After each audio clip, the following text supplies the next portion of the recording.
Well, Fernando, first of all, I have to ask, did Gary beat the game? You really want me to spoil? No, no, no. I'll watch it. I'll watch it. It's fun. You will like the ending, I would say. Okay, okay, perfect.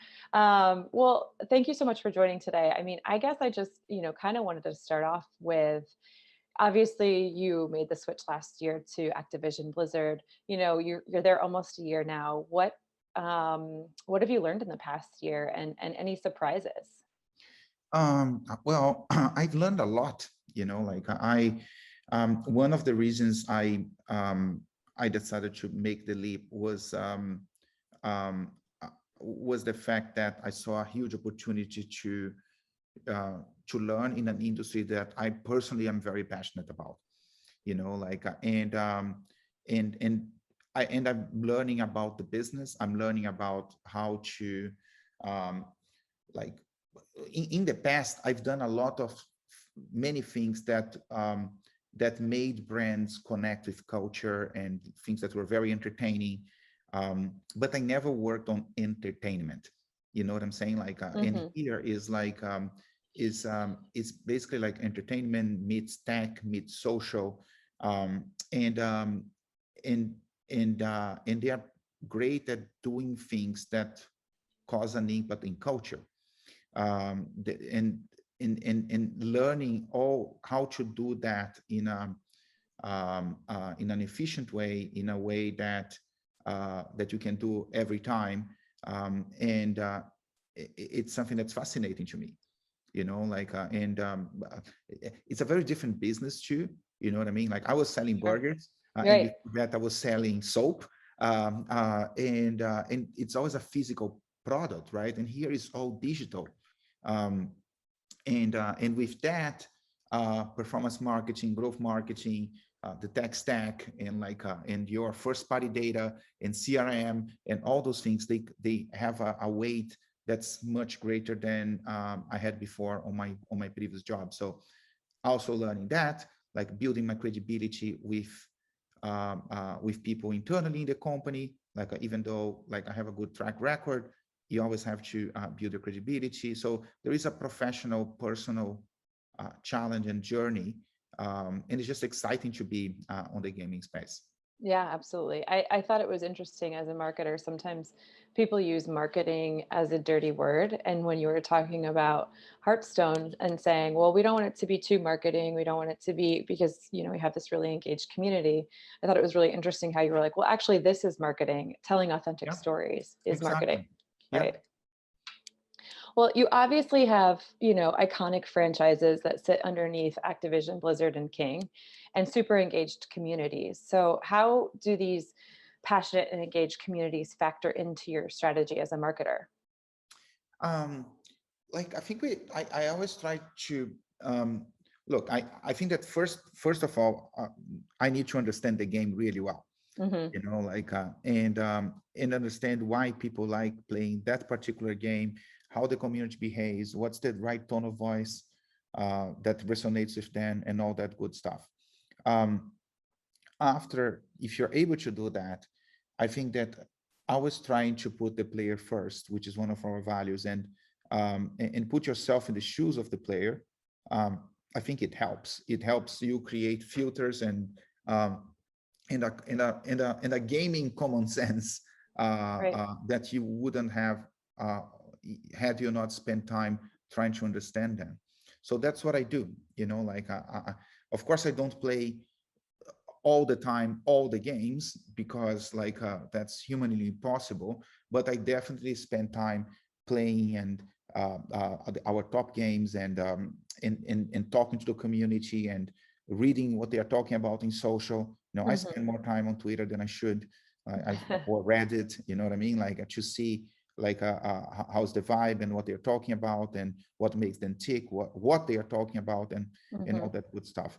But it's conceptually similar um, to what marketeers have to do, no matter which industry you are in, right? Hmm. I mean, I work on face care at some point in my career, and I never used a face cream until that day. That's more than 20 years ago, and I had to do it, because I had to understand the language, the properties, the texture, the, like everything, and I think as a marketeer, the more you immerse yourself in the world of your consumer, and of your product or your service, the better job you will do. Sure, absolutely. Do you still use the face cream? Not really. I use sunscreen. Okay, there you go.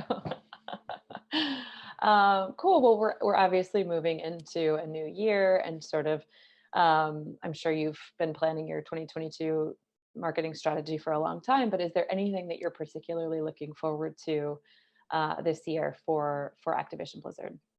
Yeah, a couple of things, right? I think that I'm looking forward to doing things that will make an even bigger impact in culture. Hmm. I love when we do a campaign or when we do an initiative that becomes like unmissable. You know what I mean? Wherever you go, you find someone talking about that, or whatever social media channel you go, people are going to be posting, talking, uh, editing, and him mixing, you know what I mean, what you did. And I think that in gaming, we have the responsibility of doing that even more so than I had in some of the previous brands that I worked on. Hmm. I mean, we were when I was working Burger King, Popeyes, Tim Hortons, Unilever, we are always trying to do things that will make the brand the talk of the town. Um, Here, it's almost like a mandate. You know what Right. I mean? Sure. Because the category is so hot, and you have such uh, a crazy in love community of players for that specific franchise, that if you do things right, you should become the talk of the town. So that puts even more responsibility in terms of the ideas that we want to pursue. um, I also and this is something that I was very passionate about, and I did a lot of work around that on my previous job and the one before. But gaming still is an industry that would benefit of having more diversity. So you asked me about business. That's not necessarily short-term P&L thing, but I also want to help not just Activision Blizzard, but the industry that I'm in, do better when it Hmm. comes to that. So I'm very involved with the programs that we're building at Activision Blizzard. I am one of the sponsors of the Latinx network in the company. Like um, I want to do more D&I related things and find Hmm. better gender balance in the teams. I'll be pushing very hard on that agenda. Awesome. And I guess it's probably internally and amongst all of the gamers, right? I mean, gaming is typically thought of as generally more male focused, although I'm sure that you have many games that cover, that sort of Yeah, are on the other side of that. But yeah. I imagine it's across your audiences as well. Yeah, it depends on the game. There are some that are more than others, Hmm. but it's an opportunity, right? I mean, if you think about Call of Duty skews more male, um, but if I have proper female representation on the team, and we are getting better and better at that. Our GM for Call of Duty, she is on the business unit of Activision. She's female, very senior in the organization. Um, the more we have representation, the more we will come up with ideas and projects that will attract more the female audience, which is an opportunity to grow. You Right. know what I mean? So it's not just the right thing to do as a human being, but also good for the business. Hmm. And I think that when we can marry those two things, you can create something that's sustainable and that the company can pursue. And that's one of my hopes here. Cool. Well, just shifting gears a little bit, you sort of mentioned Call of Duty, the mobile game, and I know that there's obviously like hardware and tech and AR and VR. How are you thinking about like the merging of devices and sort of the proliferation of your brands across devices, like you said, with mobile versus like Yeah. headsets versus hardware?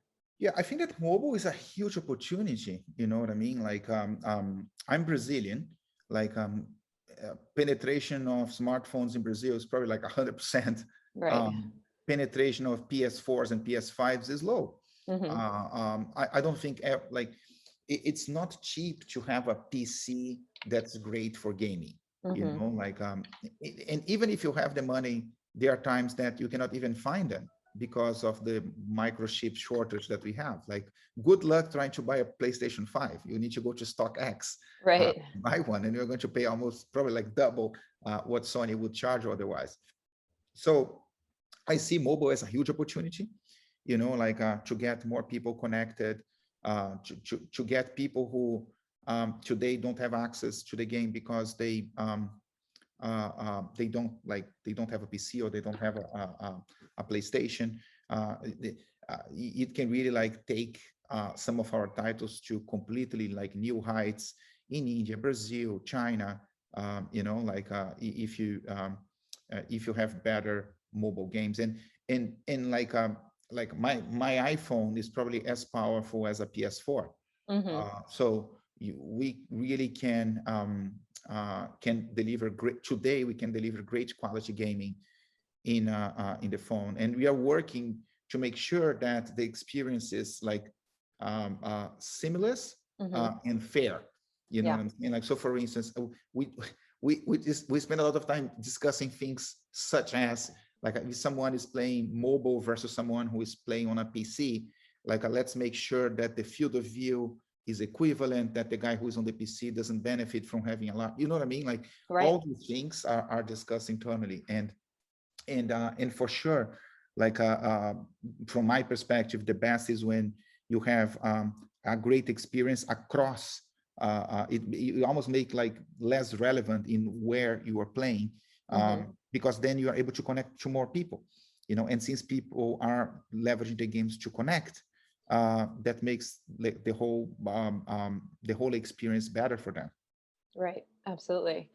Um, I mean, I was going to ask you as well, like workspaces and life spaces and social spaces are also kind of merging, especially, in the pandemic environment where you're going to work and socialize and, play games and do everything in the same space. Like as a marketer, how do you think about that for Activision Blizzard, like the merging of all of those spaces? Is that sort of what you're saying, is like there should be a democratization across devices because people are um, sort of merging all of their life together?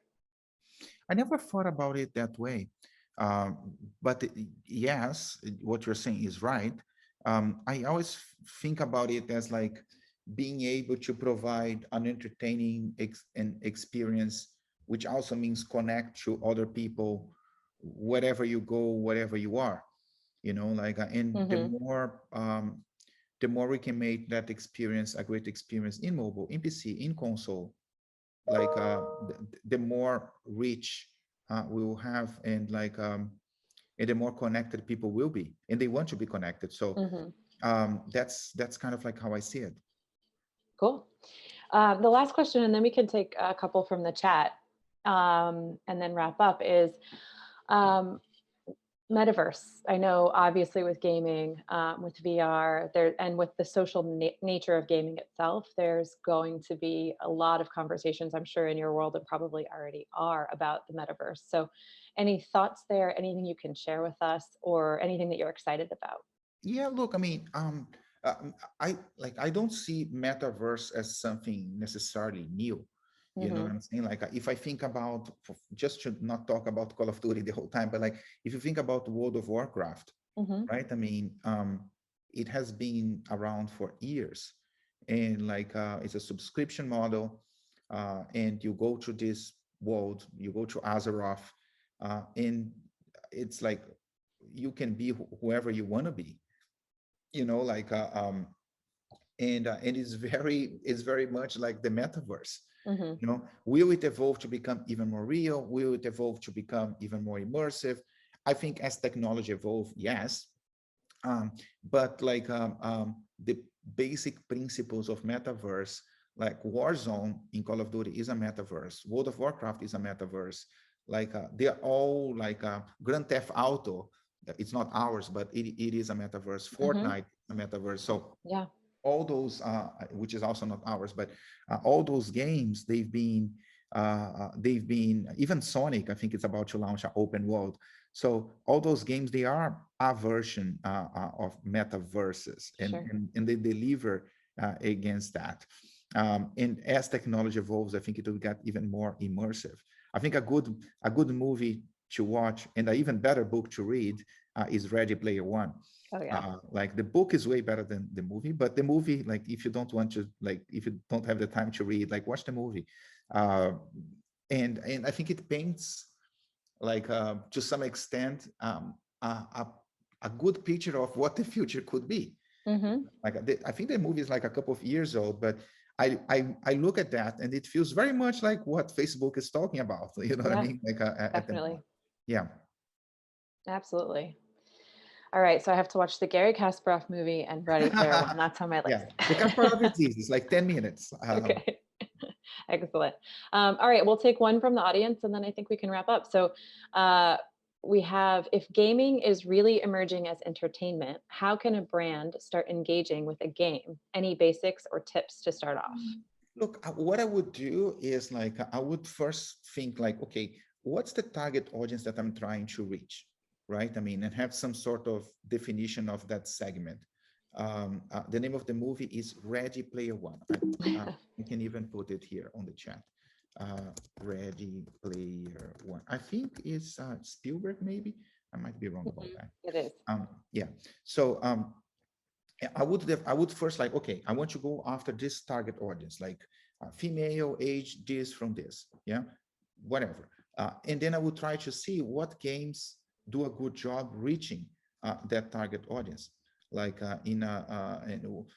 like, and then I would try to understand the game and see why people are playing the game, and I would then try to understand how the community interact with each other, how the community interact with the game, like what Mm-hmm. do they value, like how can I add value to them.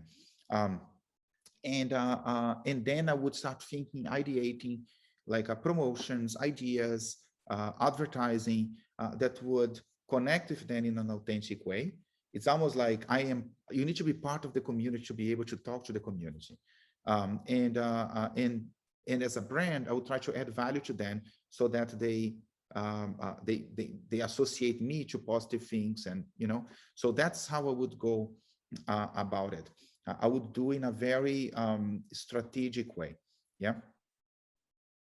Excellent. Makes sense.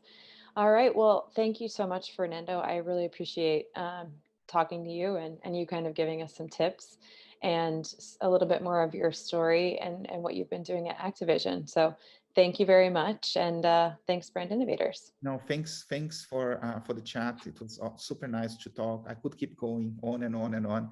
Uh, Hopefully, we'll be able to do this in person soon enough. Yes. And again, thanks, Brand Innovators, for all the work you guys do, like bringing the marketing community together, like always organizing awesome events. Like it's always a pleasure to be part of this. You guys are family, so thanks for having me again.